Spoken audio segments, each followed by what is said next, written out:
Sur un sujet auquel on n'en parle pas souvent. Puis je me suis dit peut-être que ça serait bon d'en parler. Et j'ai donné comme je me suis dit peut-être donner un petit titre, les appels répétitifs d'un père. Les appels répétitifs d'un père. Soyez indulgents avec moi, on va partager des choses et puis ensemble, on va réfléchir à des choses. Alors je me suis dit, ça donne bien parce que je suis papa. Je suis grand-papa. Et aussi, autant ceux qui sont ici en tant que papa, il n'y a pas rien que les papas, je pense à les mamans aussi, hein?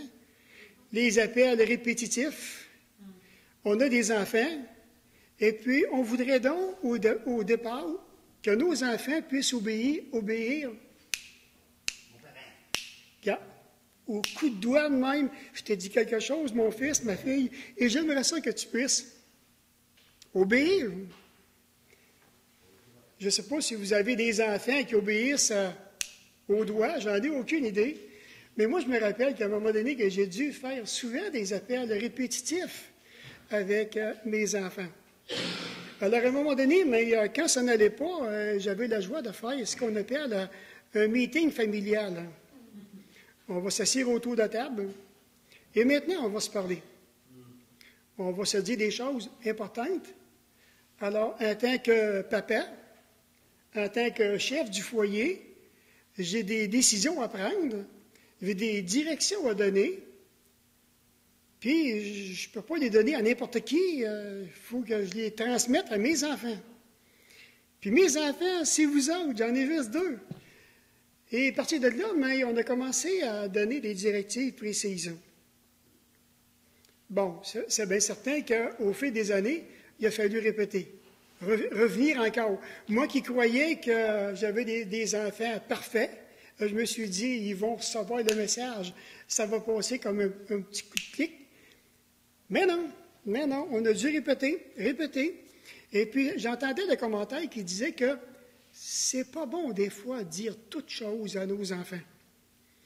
Alors, moi, je me suis dit, bon, on va parler à nos enfants pour que nos enfants puissent développer une belle maturité dans leur vie personnelle. On ne lui parlera pas en bébé, on ne lui parlera pas non plus de façon en folie, mais on va lui démontrer quand même le côté sérieux de la chose. Alors, je suis ton papa, puis je veux que tu saches une chose, tu n'auras pas 2 papas dans toute ta vie. Tu vas en avoir rien qu'un. C'est moi. Il n'y en aura pas d'autres. Puis moi, de mon côté, je veux que vous sachiez que j'ai 2 enfants dans le monde entier. C'est vos 2. J'en aurai pas d'autres. Alors maintenant, j'ai dit, moi, je me dois de développer avec vous autres une belle relation de cœur à cœur, dans le but qu'on puisse bien s'entendre, qu'on puisse aller dans le même sens, qu'on puisse avoir cette relation-là de cœur à cœur avec nos enfants.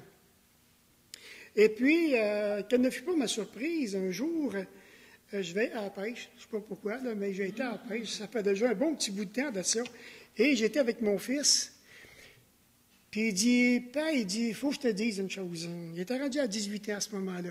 Il dit, oui, Jim, j'ai dit, qu'est-ce que tu veux me dire? J'ai dit, tu peux me dire n'importe quoi, là. On est à la pêche, là, puis on a un bon temps ensemble. Écoute bien, on ne commencerait pas à chicaner ici, là. Maintenant, il dit, Père, il dit, moi, là, il dit, ce que je retiens de notre famille, là, il dit, on est 4. Oui, tu as raison. Puis il dit, on est 4 caractères différents. C'est vrai aussi. On a 4 personnalités différentes. Mais il dit, ce que j'ai observé, Père, là, il dit, on a réussi à tout être connecté au niveau du cœur. On est un dans le cœur. Puis après réflexion, j'ai réfléchi à tout ça, puis je me suis dit, ça valait la peine de répéter. Répéter, mais il y a une manière de répéter. On s'entend-tu? D'être répétitif, on ne mettra pas les points sur la table, on ne donnera pas des claques. Je n'ai pas commencé à punir impunément. Non. J'ai été avec douceur. Je vais parler à mes enfants avec douceur. J'ai répété. Et non seulement répété verbalement, j'ai pris la parole. À un moment donné, je me rappelle, juste pour faire mon introduction, il y avait ma fille, Peggy, elle avait 6 ans à l'époque, 5 ans, 6 ans. Puis en passant, vous savez les filles, vous savez c'est quoi les filles, hein? Je sais que vous me comprenez, là, les petites filles à cet âge-là, hein? Puis j'ai dit, Peggy, j'ai dit, Éphésiens 6, 1, qu'est-ce qu'il dit? Elle dit, je ne le sais pas. Mais est-ce que tu pourrais prendre ta Bible? Puis j'ai dit, venez me le lire, s'il te plaît. Elle partait, puis je trouvais ça drôle parce qu'Éphésiens 6, 1, il dit quoi? Enfants, obéissez à vos parents. Ça fait que là, à un moment donné, elle l'a lu. Bon, j'ai dit, qu'est-ce que ça veut dire? Puis on a commencé à parler ensemble de même. Jusqu'au jour, et ça, je l'ai fait à plusieurs reprises. Et là, maintenant, et Peggy, Éphésiens 6, 1, qu'est-ce qu'il dit? Je ne m'en rappelle pas. Ça faisait bien une quinzaine de fois qu'elle lisait, mais ça ne rappelait pas. Bien, écoutez bien, elle a pris la parole de Dieu, elle l'a lu, savez-vous ce qu'elle m'a dit? J'haïs ce verset-là. J'aime pas ce verset-là. Et c'est là que j'ai vu, c'est correct. C'est bien correct. Parce qu'elle a eu cette confrontation-là, puis ce n'était pas avec moi, c'était avec la parole de Dieu. Et ça, c'est important, d'arriver, de prendre la parole, regarde, voilà maintenant ce que la parole de Dieu nous dit. C'est le guide de ma vie, je veux l'appliquer à ma personnalité, je veux obéir à mon maître. Maintenant, moi, je veux t'amener à obéir aussi à ce qui est écrit. Alors, si tu l'obéis, c'est à Dieu que tu fais plaisir. Puis en plus de me faire plaisir à nous aussi, c'est au Seigneur que tu fais plaisir. Alors, cette semaine, mais tout le temps, ce soir, là, à 4h30, j'ai dit, Cassin, j'ai dit, on va toucher quoi, tu sais. Et puis, c'est comme je vous dis, j'ai commencé à faire un travail sur la repentance. La repentance. Puis, je me dis, la repentance, c'est un sujet auquel on n'entend pas tellement. On n'en entend pas tellement parler. Puis, j'avais déjà entendu parler de quelqu'un qui disait que lorsqu'un pasteur prêche la repentance dans son église, il ne sera jamais populaire.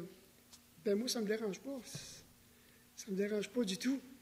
Mais on se doit de parler vraiment au niveau de la repentance. Beaucoup de choses nous arrivent lors de notre conversion. Quand on se convertit à Jésus-Christ, est-ce qu'il y en a qui peuvent me dire quelles sont les différentes choses qui peuvent se passer lorsqu'on accepte le Seigneur Jésus-Christ dans nos vies comme Seigneur, Sauveur, Maître?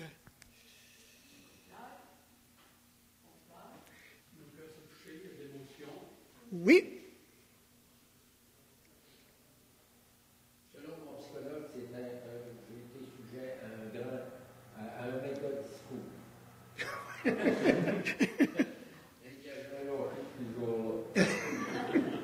Mais c'est bien. Mais quand on regarde les positions qu'on a en Jésus-Christ, dans Romains, parle, on a été justifiés, on a été déclarés justes aux yeux de Dieu à cause de quoi? À cause de tout ce que le Seigneur Jésus-Christ a fait à la croix. On est devenus des enfants d'adoption. Vraiment agréable. Seule la sanctification est à la fois, on dit, le processus dans lequel nous sommes encore engagés. La sanctification. Mais il y a cependant, on dit, une suite logique à tout cela en ce qui concerne la parole de Dieu. Et de voir que Dieu, dans un premier temps, appelle tout homme à se tourner vers lui. Il appelle tout homme à se tourner vers lui. On va regarder des versets tantôt. Et puis, quand on regarde, quand on s'approche de la repentance, et un des premiers besoins fondamentaux de l'homme, de tout homme, c'est vraiment de se tourner vers Dieu et sa presse. Sa presse. Aujourd'hui, on peut se tourner vis-à-vis beaucoup de choses qui nous entourent. Il y en a qui vont se tourner vers la pornographie, puis beaucoup plus qu'on peut le penser aujourd'hui, se tournent vers la pornographie. D'autres sont tournés vers les biens matériels. On n'est jamais content de tout ce que nous possédons. Puis la parole de Dieu nous dit, contentez-vous de ce que vous savez, de ce que vous avez. Il y en a d'autres qui vont prendre plaisir aujourd'hui, maintenant, avec toutes les lois qui passent au niveau gouvernemental. Ils vont se tourner vers la prostitution, ils vont se tourner vers l'homosexualité, ils vont se tourner vers l'amour libre. On est ouvert, on est open. Je suis open. Alors là, tu regardes tout ça, puis tu dis, quand on regarde la décadence morale dans laquelle le Québec vit présentement, et puis j'ai entendu parler que dans les dernières années, qui ont enlevé de plus en plus la notion du péché. On va parler de quoi si on enlève la notion du péché? J'enlève Jésus-Christ, tout aussi bien de l'enlever, puis c'est pas grave. Mais c'est beaucoup plus profond que ça. C'est pour ça que l'homme aujourd'hui a besoin de se tourner de plus en plus vers Dieu et de reconnaître son péché. Mais c'est quoi le péché? Jacques 4, 17 nous dit, lorsque tu sais qu'une chose est bien, tu as commis un péché. C'est aussi simple que ça. Quand tu sais qu'une chose est bien, que tu fais mal, tu as commis un péché. En pensée, que ce soit en parole, que ce soit avec le regard, comportement, attitude.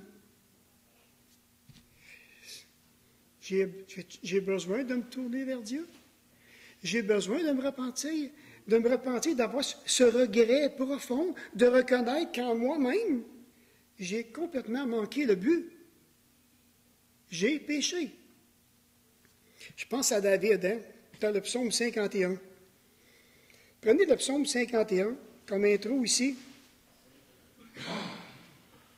Alors, c'est suite maintenant, bien entendu, avec l'adultère qu'il avait commis avec Bathsheba. On a toutes ces informations-là dans 2 Samuel 11, tous les détails de ce qui est arrivé. Après ça, maintenant, donc, de voir que David, lorsqu'il a fait ce péché, son péché d'adultère, l'Écriture nous dit 9 mois après, Nathan a été vers David pour lui dire maintenant la gravité de son péché, qu'est-ce qu'il avait fait. Alors ici, maintenant, comme il dit, lorsque Nathan, le prophète, vint à lui après que David fut allé vers Bathsheba. Ô Dieu, aie pitié de moi, selon ta grande miséricorde. Aie pitié de moi. Voilà maintenant ce que j'appelle le cri du cœur de tout homme qui va se repentir, qui va être conscient de la gravité de son péché au plus profond de lui, et de voir que maintenant qu'il va se tourner vers Dieu pour que la grâce de Dieu, la miséricorde puisse venir à son secours. Comme il dit, efface mes transgressions. Alors, mon ami, si on aurait le temps de tout regarder le contexte de tout ça, d'aller voir maintenant comment que David s'y est pris, beaucoup de transgressions qu'il a faites qui sont reliées à son péché d'adultère dans 1 Samuel chapitre 11. Et c'est pourquoi il dit, lave-moi complètement de mon iniquité et purifie-moi. De quoi? Purifie-moi de mon péché. Alors, je crois vraiment qu'ici, que Dieu va permettre que le péché demeure dans la face de quelqu'un tant et aussi longtemps qu'il ne se sera pas repenti. Puis il dit lui-même, un peu plus loin, et au verset 5, et j'aime la transparence de ce qu'il est en train de dire. Quand je reconnais mes transgressions, et quoi? Et mon péché est constamment devant moi. Mon péché, il est omniprésent devant moi. Je sais ce que j'ai fait. Je reconnais le mal que j'ai fait. j'ai péché contre toi seul, et j'ai fait ce qui est mal à tes yeux. Et le péché est toujours une offense qui est dirigée premièrement envers Dieu. Oui, le péché va blesser les gens. Oui, le péché va nous mettre dans des situations vraiment, parfois, hors de nous-mêmes. Mais la première personne qui est blessée, qui est brisée, qui est offensée par le péché, c'est Dieu. C'est pour ça vient l'urgence de pouvoir se tourner vers lui. Comme il dit, « J'ai fait ce qui est mal à tes yeux, en sorte que tu seras juste dans ta sentence et sans reproche dans tes jugements. » Il y a des conséquences qui vont venir. Il y a toujours des conséquences qui sont attachées au péché. Quand je pense à David, il y a beaucoup de conséquences qui sont arrivées par la suite face à son péché. Et de voir que maintenant, je crois que David a été béni d'avoir été simplement à l'écoute de Nathan, le prophète de Dieu. Si Nathan n'aurait pas été envers lui, il aurait persévéré pendant combien de temps encore dans son péché? Ça faisait déjà 9 longs mois qu'il avait commis l'acte et qu'il ne s'était pas encore repenti. Nathan y va et sous forme de petite parabole pose des petites questions à David, puis David tombe carrément dans le piège de Dieu. Parce que Dieu il dit, j'en ai assez. C'est assez maintenant. Et David, homme au cœur sensible, un homme selon le cœur de Dieu, entend, écoute, reçoit le message de Nathan, j'ai péché contre l'Éternel. Wow! La lumière se fait. Et lorsque la lumière se fait, au plus profond du cœur, au plus profond de l'âme, je ne peux pas rester avec ce péché-là. Si on peut rester avec, je ne sais pas comment il y en a qui font, mais on se doit de confesser le péché. Prenez par exemple dans le Proverbe chapitre 1, le verset, je dirais, de 20 à 23. Nathan aurait pu venir auprès de David, il aurait pu crier après lui. Puis je pense que Nathan aurait eu des bonnes raisons de crier après David.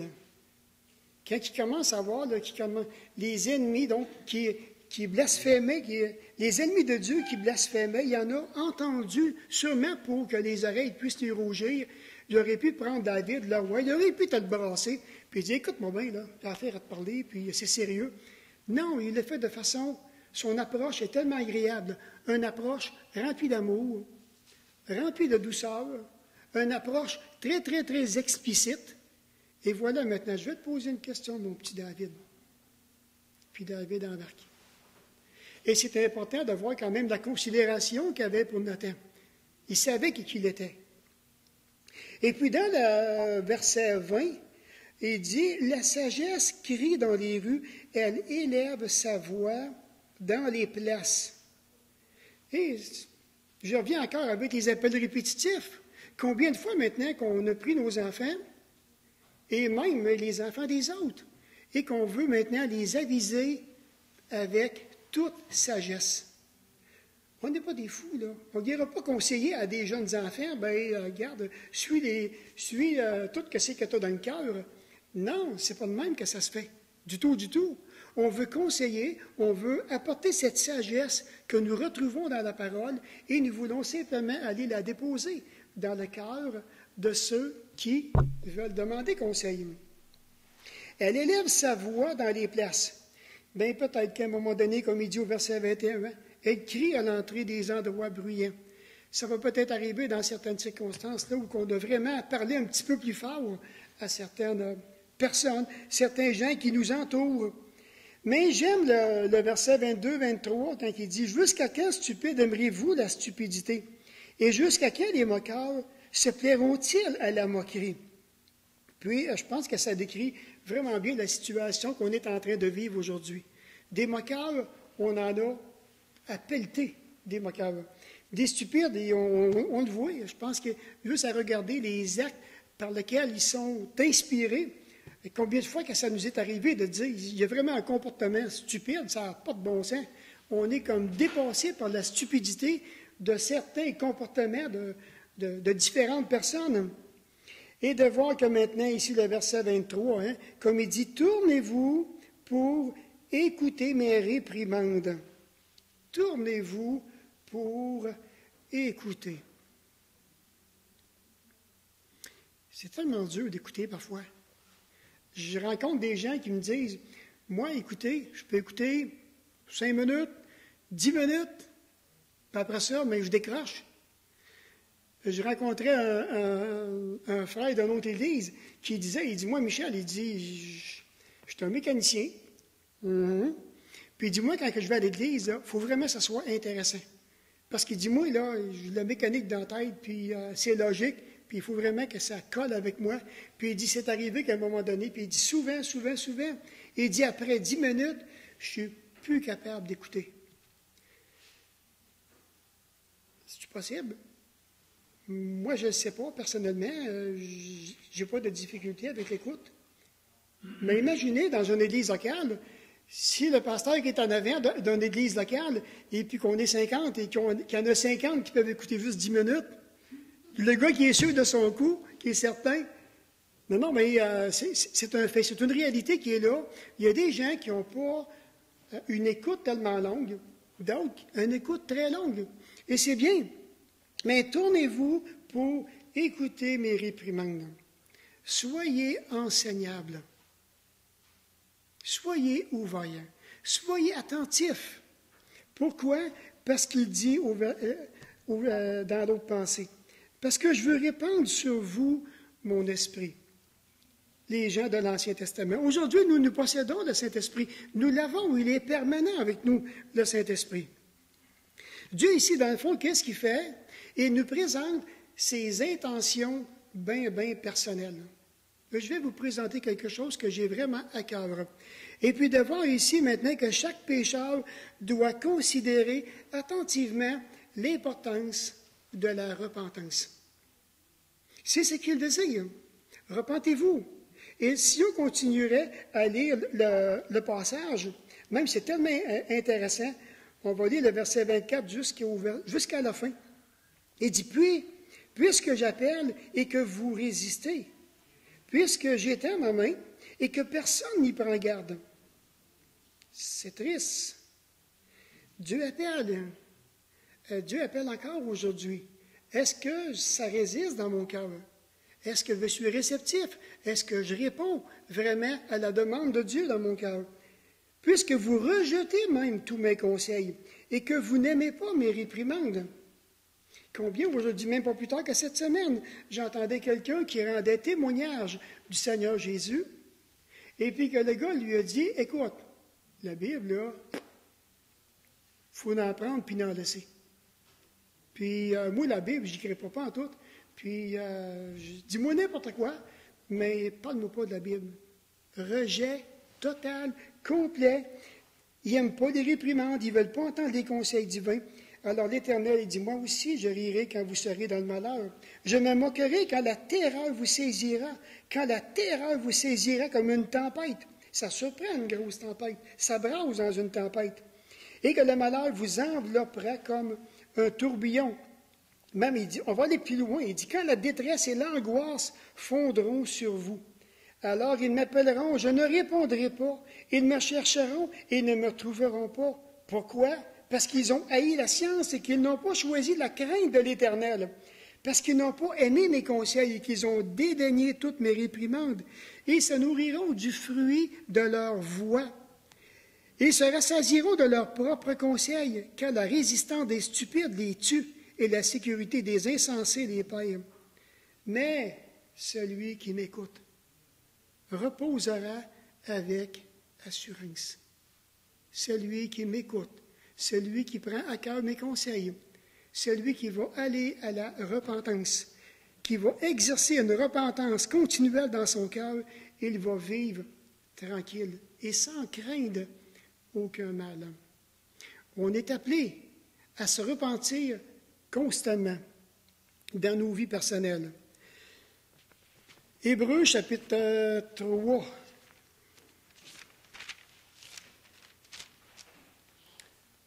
Dans les versets, regardez comment est-ce que c'est beau. Hébreux chapitre 3, dans les versets 12, 13 et 14. La repentance est tellement importante dans les Saintes Écritures. Quand on vient à la conversion, on nous parle beaucoup de la repentance, et par après, je vous avoue que ce n'est pas nécessairement un sujet sur lequel on va traiter. On va parler de beaucoup de choses dans la parole, mais on a tellement besoin de revenir à la base et de parler de la repentance. Parce que la repentance, elle m'implique, elle t'implique, puis elle nous implique, chacun de nous qui sommes des enfants de Dieu. Donc, dans Hébreux 3, le verset 12, il dit « Prenez garde, frères, que quelqu'un de vous n'ait un cœur mauvais et incrédule au point de se détourner du Dieu vivant. » Alors, voyez-vous maintenant, et ça, j'aime ça pour la simple raison que Dieu qui est en train de donner un encouragement répétitif, parce que ça revient régulièrement à travers les Saintes Écritures. Prenez garde, frères, qu'à ce que chacun de vous n'ait un cœur mauvais. Comment pouvons-nous reconnaître un cœur qui est mauvais? Y en a-t-il qui savent comment on peut reconnaître un cœur qui est mauvais? Ne pas être averti, ne pas se tourner vers Dieu, ne pas écouter, ne pas être arrêté. C'est loin. C'est triste. Tournez-vous, peut-être tourner le dos. Oui. Tournez le dos à Dieu. C'est un effet que je ne voudrais pas vivre personnellement, tourner le dos à Dieu. C'est carrément avec ce qu'on vient de voir dans le Proverbe, chapitre 1. Il dit, vous détournez du Dieu vivant, mais exhortez-vous les uns les autres, chaque jour, aussi longtemps qu'on peut dire aujourd'hui, afin qu'aucun de vous ne s'endurcisse par la séduction du péché. Parce que le péché, c'est vraiment séduisant, le péché. C'est beau, le péché. C'est vraiment, regarde, il va se présenter devant nous là, comme un beau plateau dans un plateau d'or. Et puis, on va embarquer dans le péché, mais jamais, jamais, jamais, le diable va nous montrer les conséquences du péché. Quand on sera pris, quand on sera dans la boue jusqu'au cou, c'est pas lui qui va nous tendre la main pour nous sortir de là. Au contraire. Au contraire. Alors, tant et aussi longtemps qu'il va exercer sa puissance sur nous, il peut exercer une puissance d'aveuglement, tomber dans une séduction quelconque. Et si on tombe dans cette séduction-là et que je ne prends pas garde des exhortations qui me sont données, on ne parle pas des jugements, là. On parle de des exhortations d'un frère, d'une sœur qui va venir avec l'amour du Saint-Esprit, qui va savoir comment se présenter et qui va donner vraiment des belles paroles d'encouragement. Éloigne-toi de là. Reviens à Jésus-Christ. Retourne-toi vers Dieu, puis ça presse. C'est de toute urgence. Tourne ton regard vers Dieu, lève tes yeux vers Dieu, et puis confesse ta culpabilité. Confesse ton péché. Aie un profond regret dans la direction dans laquelle tu es en train de t'en aller, parce que tu ne t'en vas pas dans la bonne direction. Il dit, car nous sommes devenus des participants de Christ. Et mon ami, quel contraste avec la séduction du péché. Si je suis devenu un participant de Jésus-Christ, je me dois maintenant d'embraser les mêmes œuvres que Jésus-Christ a faites, de marcher dans ses traces, là-bas et à hauteur. Il dit, pourvu que nous retenions jusqu'à la fin l'assurance que nous avions au commencement. Alors, pendant le temps qu'il est dit, aujourd'hui, si vous entendez sa voix, n'endurcissez pas votre cœur. C'est tellement facile de faire la sourde oreille. C'est tellement facile. Dieu va arriver, puis il va cogner à la porte de notre cœur, puis on peut comprendre très bien que ce que la personne nous dit, elle a raison. Elle a parfaitement raison. Ah, c'est pas grave. Il n'y a pas de danger. Ça ne peut pas m'arriver, mon ami, que celui qui est debout prenne garde à tomber. Alors, si on nie constamment les avertissements, qu'on ne veut absolument rien savoir, qu'il n'y a pas de repentance, que je ne veux pas reconnaître que la direction dans laquelle je m'en vais, je suis en train d'offenser mon Dieu, que c'est lui qui est le premier, qui est le plus brisé, le plus déchiré. On peut avoir tellement des opinions différentes dans une vie de couple. On peut avoir mais quand il arrive là, des différends, qu'est-ce qu'on fait? Surtout si nous savons très bien que nous avons offensé. Est-ce qu'on demande pardon? Est-ce qu'on le reconnaît vraiment du plus profond de nos cœurs? Là, Je ne suis pas en train de te parler avec mon cœur, je suis en train de te parler tellement avec dureté, là, puis je te rentre dedans, puis c'est pas correct. Déjà, juste au niveau du couple, il y a tellement de choses qu'on devrait mettre en pratique dans nos vies. Est-ce que c'est tout bien ce que j'ai fait aujourd'hui? Est-ce que c'est tout bien ce que j'ai dit? Tout bien ce que j'ai pensé? Puis je vais me coucher le soir sans repentance, sans aucun regret de tout ce qui est arrivé. Puis la vie est belle, on continue, puis non, non. On est appelés, frères et sœurs, à se repentir. Je vais prendre un dernier passage, j'en aurai plusieurs, mais dans Ésaïe 31. À travers la parole, ce que j'ai observé, c'est que aujourd'hui, on peut arriver, puis on va aviser, que ce soit nos enfants, que ce soit des amis, et s'il advenait que c'est avec des enfants, et que là, qu'à un moment donné, qu'on ne sait plus comment s'y prendre, il se peut qu'on aille voir quelqu'un d'autre pour dire, est-ce que tu peux me donner un coup de main? Est-ce que tu pourrais rencontrer mon fils, ma fille, et que tu pourrais vraiment les encourager? Et ici, maintenant, dans Ésaïe 31, le verset 6, alors imaginez si ça aurait été Dieu lui-même qui aurait fait entendre sa voix, comme il l'a fait entendre au mont Sinaï. Mais non, il s'est servi d'Ésaïe, et voilà maintenant la nation d'Israël qui sombre toujours de plus en plus dans une spirale. Et même, je parle comme, si on regarde partie du verset 4, 5, 6, et dit, car ainsi m'a parlé l'Éternel, comme le lionceau rugit sur sa proie, et malgré tous les bergers rassemblés contre lui, ne se laissera ni effrayer par leur voix, ni intimider par leur nombre. De même, l'Éternel des armées descendra pour combattre sur la montagne de Sion et sur sa colline. Comme des oiseaux déploient ses ailes sur leur couvée. Ainsi, l'Éternel des armées étendra sa protection sur Jérusalem. Et il protégera et délivrera et épargnera et sauvera. Revenez à celui dont on s'est profondément détourné. Revenez. Alors oui, il y a beaucoup de choses qui vont arriver pour Israël dans le futur. Il y a vraiment des belles promesses qui sont là. Et ici, maintenant, de voir que Ésaïe fait maintenant un appel au présent. Revenez maintenant de celui dont on s'est profondément détourné. On est rendu loin. On est rendu très loin. Alors, oui, maintenant, je regarde ces versets-là. Il y a des beaux versets aussi qu'on pourrait prendre partout, même à travers le Nouveau Testament, qui nous parlent de repentance. La repentance implique tellement de choses.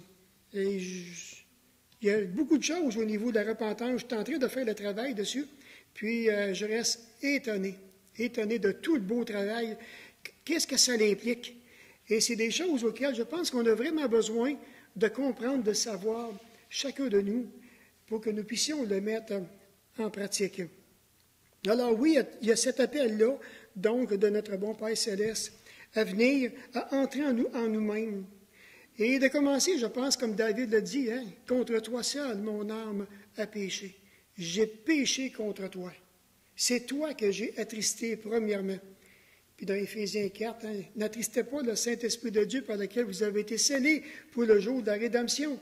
On a 1 Thessaloniciens 5,19 qui dit « N'éteignez pas l'Esprit ». Notre frère va nous en parler dans les semaines, dans les mois qui viennent. Il va toucher le sujet sur le Saint-Esprit.